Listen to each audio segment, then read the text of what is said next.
Welcome to the 2.0 conference in Las Vegas, Nevada. My name is B, and I'm here with. Marisa Murgatroyd. Can you tell me more about your company? Yes, I'm the co-founder and the lead strategist at the Experience Group, and we focus on human-centered design in an AI world. Oh, wow. So we create customer experiences in journeys that drive loyalty and retention, that remove churn, and really get people to become evangelists for your company, leveraging psychology and the science of motivation. And we provide the voice that's not being heard during all of the conversation about AI. Everyone's talking about automation. They're talking about saving money. They're talking about making things more efficient. But no one's really talking about what does that do to the human experience, and what reason will customers still have to choose your business once you've automated Yes. your service delivery, your support, your product in all of these ways. And how did you get into this? Yes, I got into customer experience design because I spent over a decade creating online education. So, how to optimize for engagement and customer success in a world where they're learning online. So, I was leveraging the techniques of Silicon Valley apps and games to get people hooked on taking action, aligned with their goals in life. And what I've seen in the outer world, beyond online education, is that people are interacting with companies and devices and cell phones just all day, every single day. And so many of them are kind of dehumanizing, frustrating experiences. And every time we have one of these frustrating experiences, I feel like it chips away a little bit at our humanity. And then we don't have the time, and we don't have the energy for some of our bigger aspirations in life. And so right now, we're in a world of greater chaos and instability than we've ever been before. And people are exhausted. They don't have bandwidth. They don't have time and energy to take meaningful action in their lives and to change their lives for the better, to launch a business, to do the things that they want to do. So I think that if companies can up level their customer experience, so rather than being frustrated, people feel validated, they feel energized by interacting or engaging with a company in an omni-channel world. You spent the last decade designing customers' journey for the kinds of business. What have you learned about what actually makes a customer stay versus quietly walk away? Yeah, so there's a number of things.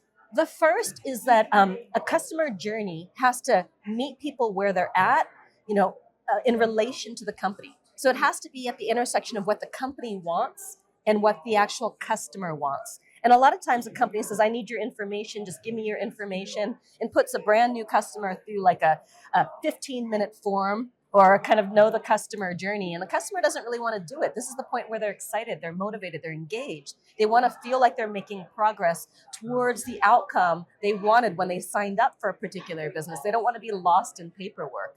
So really understanding, how do you distill actions down so they're smaller, they're simpler, they're more engaging. People feel like they're getting feedback, they're making progress. It's kind of validating where they are emotionally, the reasons why they signed up for a platform or a company to begin with. So really understanding kind of where the customer is at each stage, how are they emotionally? What is it that they really want? And then designing a human-centered journey rather than just the function of what the company needs and wants from the interaction, but what does the customer need and want from the interaction. And a lot of companies right now are racing to roll out AI across their customers' experience from where you're set. That's a good thing, or is it a problem? What will happen? Yeah. Well, AI is an incredible tool to automate things and make things more efficient and effective. The challenge is when that's the only thing that's happening.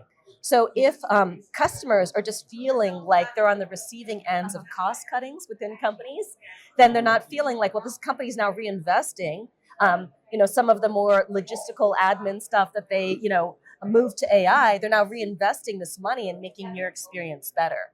So I think that companies need to focus on up-leveling their customer experience and customer results, speed to value, at the same time that they're making the support more efficient. Because otherwise, if people are just in this endless, AI loops and automations, and they can't actually get real answers or aren't feeling heard, they're not going to stick with the company. I agree. Yes. So if someone watching is running CX at their company right now and they're worried they might be getting this wrong, where will you tell them to start? Yeah, when it comes to getting customer experience right, the first thing to do is to really, really, really know your customer. And I know it's an easy thing to say, but a lot of companies have multiple demographics or buckets within, their audience. And so knowing all the different types of customers, where they're at, and then creating custom journeys for each one of them.